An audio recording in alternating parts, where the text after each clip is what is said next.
Hola, bienvenidos a mi canal.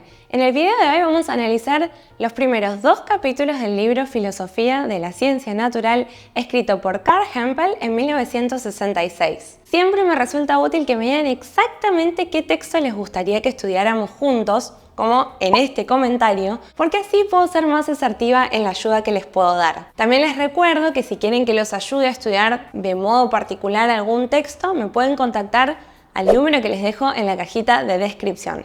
Ahora sí, comencemos. En el primer capítulo titulado Alcance y propósito de este libro, Hempel nos cuenta brevemente cómo es el panorama general de la investigación científica. Nos dice que las diferentes disciplinas científicas se pueden agrupar en 2 ramas principales: las ciencias empíricas y las ciencias no empíricas. Recuerden que empírico quiere decir que experimenta. Entonces, cuando hablamos de ciencias empíricas, nos referimos a aquellas que hacen observación y experimentación de determinados fenómenos del mundo en el que vivimos. Y las ciencias no empíricas son las que no trabajan con datos de referencia experimental, sino de referencia abstracta, como la lógica y la matemática. A su vez, las ciencias empíricas se dividen en ciencias naturales y ciencias sociales. Si bien podemos identificar con claridad el ejemplo de cada grupo, en ciencias naturales entrarían la biología, la física, la química, y en ciencias sociales entrarían, por ejemplo, las ciencias políticas, la antropología, la economía. Sin embargo, Hempel nos va a decir que es difícil trazar una línea divisoria entre estos conjuntos, ya que estas disciplinas se ayudan mutuamente y hay casos donde es un poco confuso el límite. Por ejemplo, la psicología, que por momentos parece una ciencia social por su práctica humana, pero por momentos parece una ciencia natural cuando estudia el funcionamiento del cerebro. Ya cerrando este primer capítulo, Hempel dice que las ciencias empíricas son sumamente importantes, ya que ocupan un lugar intermedio en la cadena de producción del conocimiento. Las ciencias no empíricas crean teorías puestas a prueba por las ciencias empíricas, que a su vez permiten el desarrollo de las tecnologías, al mismo tiempo que también las ciencias empíricas ayudan a adquirir una mayor comprensión del mundo en el que vivimos. Teniendo este panorama general sobre las investigaciones científicas, ahora sí podemos adentrarnos en el capítulo 2, que se titula La investigación científica, invención y contrastación. En esta segunda parte, Hempel comienza contando un caso histórico que ocurrió en Viena entre los años 1844 y 1848. Se trata de la historia del médico Ignaz Semmelweis, que trabajaba en un hospital donde había 2 salas para atender a mujeres que iban a dar a luz. Curiosamente, en la primera sala de maternidad tenían una altísima tasa de mortalidad de mujeres por causa de la fiebre puerperal o fiebre posparto, que era del 11%,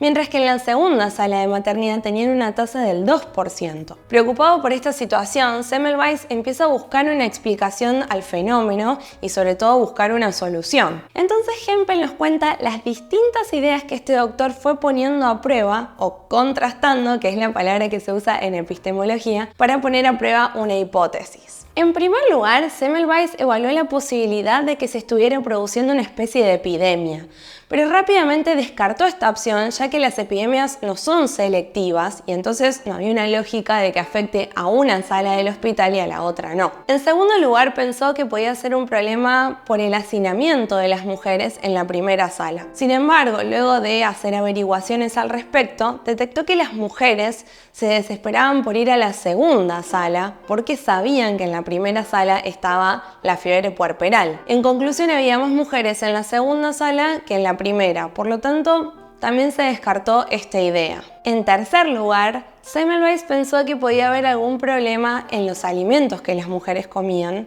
Sin embargo, esa hipótesis también fue anulada, ya que la dieta del hospital era la misma para las 2 salas de maternidad. Realmente preocupado, Semmelweis sigue pensando posibles hipótesis y se le ocurre una diferencia sustancial entre las 2 salas, y era que en la primera se realizaban prácticas con estudiantes de medicina, mientras que en la segunda había comadronas que asistían a las mujeres embarazadas. Entonces, por precaución, redujeron a la mitad el número de estudiantes que asistía a la primera sala. Sin embargo, la tasa de mortalidad no bajaba y además Semmelweis detectaba que el método para ayudar a las parturientas a dar a luz era realmente el mismo en los dos casos y por lo tanto no justificaba que eso ocasionara una enfermedad. Ya se le iban quemando todos los papeles al pobre doctor y empezó a pensar en alguna idea menos ortodoxa. Resulta que en la primera sala quedaba muy cerca de donde un sacerdote le daba la extrema unción a los pacientes terminales y cada vez que éste iba a ese lugar pasaba por la puerta de la primera sala, anunciando su presencia con una campanita que hacía sonar mientras caminaba. Semmelweis pensó que a lo mejor las mujeres de la primera sala, asustadas por el contexto de mortalidad, se aterraban de escuchar la campanita y eso las debilitaba tanto que se agarraban así la fiebre puerperal. Entonces le pidieron al sacerdote que no llevara más la campanita para que las mujeres no pudieran advertir de su presencia. Sin embargo, este cambio no logró reducir las muertes en la sala número 1. Ante la incertidumbre y la desesperación por la situación, Semmelweis empezó a buscar detalles mínimos que pudieran desencadenar la fiebre. Al observar largo rato cada sala, notó que en la segunda la mayoría de las mujeres se acostaba de costado en la cama, mientras que en la primera la mayoría se acostaba de espaldas. Intentó homologar este tema en ambas salas, sin embargo ya se imaginarán, esa tampoco fue la solución. Si ustedes están cansados de escuchar todas estas hipótesis, imagínense el pobre doctor cómo estaría. Por cierto, si te está gustando esta historia, ponele like al video. En 1847, Semmelweis encontró la clave del problema casi de casualidad. Un colega suyo que trabajaba en la morgue se había lastimado un dedo con un bisturí que un estudiante había usado antes para hacer una autopsia. A los pocos días, este médico empezó a tener los mismos síntomas que las mujeres embarazadas y falleció. Semmelweis se dio cuenta entonces de que su colega había muerto por una infección en la sangre ocasionada por materia cadavérica. Pero no solo se dio cuenta de eso, sino que cayó también en cuenta de que sus colegas y los estudiantes de medicina solían terminar sus turnos en la morgue y luego iban a trabajar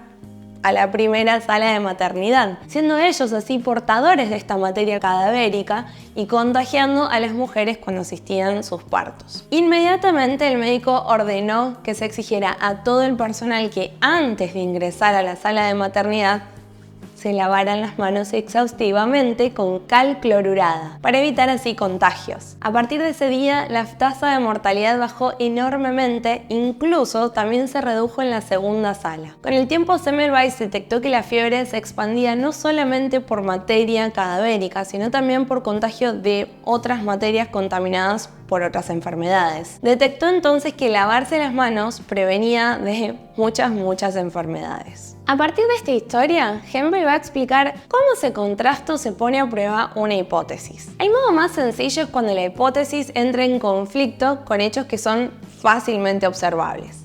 Hempel llama a este método de contrastación procedimiento simple directo. Por ejemplo, Semmelweis pensaba que el problema podría estar en la alimentación de las parturientas. Hipótesis, se contagian por la dieta. Sin embargo, con el simple hecho de saber que en las dos salas comían lo mismo, es decir, un hecho fácilmente observable, se pudo contrastar y descartar súper fácil esa hipótesis. Es más difícil contrastar una hipótesis si los hechos que la refutan no son tan evidentes. En este caso, además de observar, hay que hacer un experimento que ponga a prueba a esa hipótesis. A esto Hempel le pondrá el nombre lógico tradicional de modus tollens, que quiere decir operación que niega. Por ejemplo, si la hipótesis es que las mujeres se asustan de la campanita del sacerdote, habrá que experimentar qué pasa si se le pide al sacerdote que no lleve más la campanita. Si la hipótesis es verdadera, las mujeres se asustan de la campanita, entonces también es verdadera la implicancia. ¿Qué implica que las mujeres se asustan de la campanita? Implica que ellas se enferman porque se debilitan del susto que tienen. Ahora, si empíricamente, es decir, sometiendo esto a experimentación, la implicancia no es verdadera, es decir, las mujeres no se debilitan por eso, entonces la hipótesis tampoco es verdadera. La campanita no es la causante de la fiebre. Este modo de contrastación Semmelweis lo empleó en las hipótesis 4, 5 y 6. Les sugiero que intenten ustedes aplicar entonces el modus tollens a estas hipótesis como un ejercicio para afianzar este método. Me pueden compartir en los comentarios cómo sería cada uno de esos casos. Ahora pensemos qué sucede si en el procedimiento todo conduce a que sea afirmativo. Es decir, si tenemos una hipótesis verdadera con implicancias verdaderas que son sometidas empíricamente y demuestran ser verdaderas. Diríamos sin miedo que entonces la hipótesis es verdadera. En este segundo punto que Hempel nos advierte que existe una falacia de afirmación consecuente. Uf, nombre re largo. Este modo de razonamiento que vamos a ver y que vamos a explicar es tramposo y puede conducirnos a deducciones inválidas. El cuidado principal que debemos tener es ser conscientes de que puede suceder que en algunos casos nunca lleguemos a confirmar 100% que la hipótesis sea verdadera, aunque las implicancias sean verdaderas. La falacia de afirmación consecuente entonces funciona así. Si la hipótesis es verdadera, entonces también lo serán las distintas implicancias. Si la implicancia resulta verdadera, entonces hay un grado mayor de que las hipótesis sean verdaderas, pero esto no es contundente. La hipótesis indicada para este caso es el del material cadavérico que entra en contacto con el torrente sanguíneo de las parturientas y las enferma. La implicancia sería entonces que lavarse las manos con cal clorurada evita la transmisión de contagios. Si se evidencia empíricamente que la implicancia es verdadera, es decir, si se experimenta lavar las manos para que el material cadavérico no entre en contacto con las parturientas, entonces diríamos que encontramos a la hipótesis correcta. El problema era ocasionado por la materia cadavérica. Sin embargo, sabemos que eso no es del todo correcto, porque luego Semmelweis pudo identificar que las mujeres también podían morir por contagios de otras enfermedades y no solamente por causa del contacto con materia cadavérica. Esto demuestra que la falacia de afirmación consecuente podría conducirnos a un error. Es importante entonces saber que cuando una implicancia demostrada con prueba empírica